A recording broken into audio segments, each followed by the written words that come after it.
All right, moving on to the next lesson for the day. It is solving literal equations.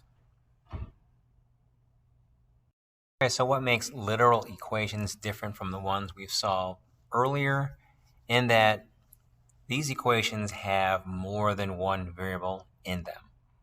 All right, but again, when you're solving an equation, you're usually going to be solving for one of the variables. Okay, so take a look at number one. We have three variables in the equation, but it's asking us to solve specifically for A. So the approach should be just like what we did with the previous lesson. When you are solving for a variable in an equation, you want to isolate that variable by undoing operations that are around it. So example number one, we're trying to solve for A, and we need to get rid of the other variable that's on that side. Because that C is being subtracted from A, we're going to again do the inverse operation, which is add C. So now by adding C to both sides, that inverse operation gets the A by itself on the right. And because we cannot add G plus C to get some other letter, we're just going to write it as G plus C on the left. So now again, we know that we're done because we've solved for A, meaning we got A by itself. So A is equal to G plus C. Okay, looking at the next example, okay, we are solving for X, which means we need to get rid of the K. So we're going to undo that operation. We're going to do the inverse by subtracting K from both sides. Again, by subtracting K on the right side, those operations cancel each other out.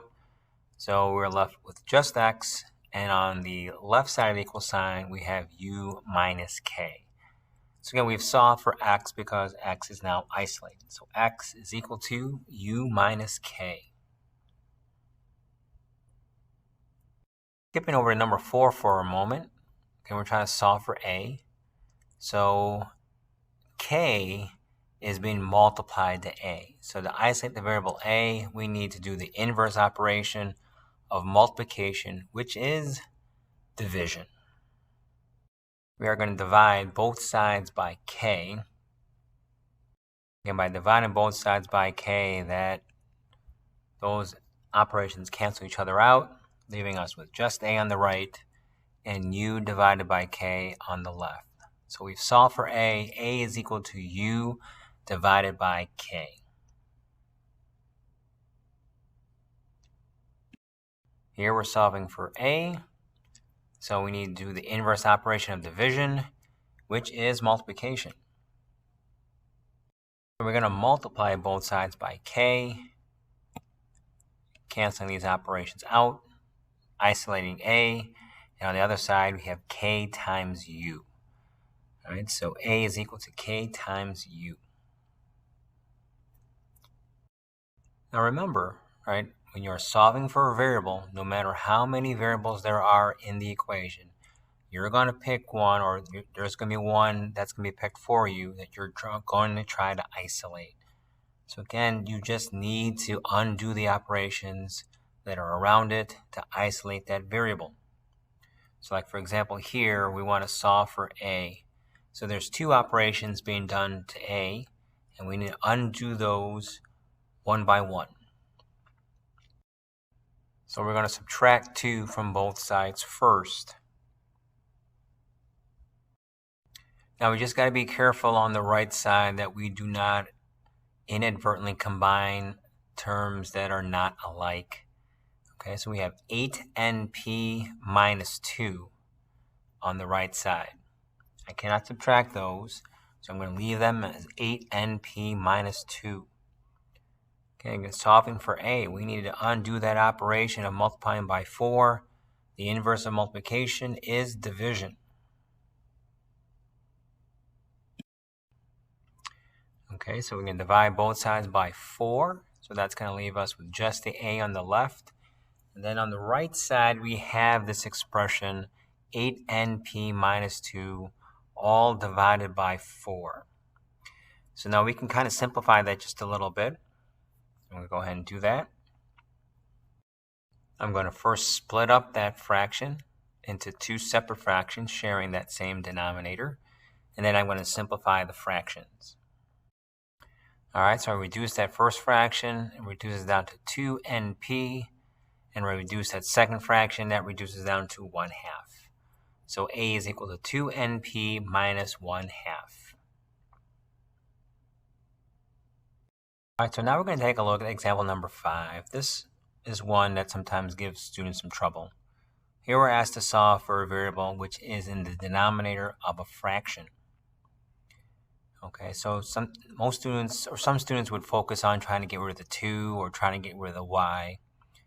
All right, in actuality, what we want to try to do with this one first is that we want to get that variable out of the denominator, right? We're trying to solve for x, and right now x is in the denominator.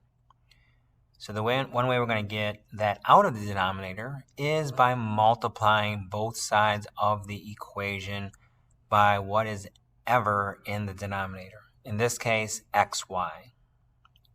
All right, so we're going to multiply both sides of the equal sign by that variable combo of x times y.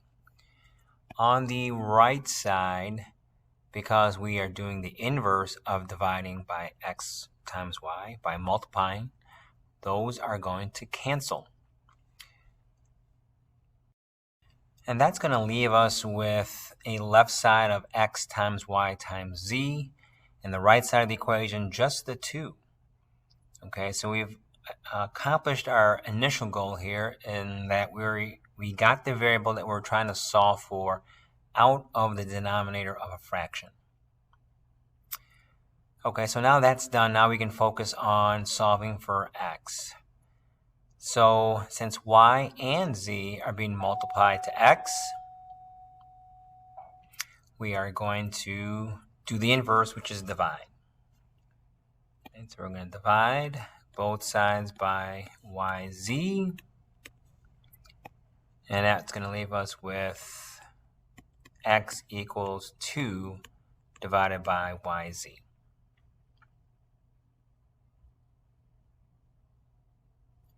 Another example involving a fraction. This time the variable we're trying to solve for, which is a, is not in the denominator of our fraction. All right, but we do want to isolate that variable a, so we're going to start undoing some operations that are around it. We're going to start multiplying both sides by -4. And by multiplying by -4 on the right side, it takes care of the negative and the 4. So those are going to cancel out. Okay, so by multiplying both sides by -4, that gives us just one step away from getting a by itself. And again, all we got to do now is to divide both sides by b. So on the right side, the b's cancel, leaving us with a. And on the left side, we have -4g divided by b. All right, so we know we're done because we have isolated the variable that we're trying to solve for.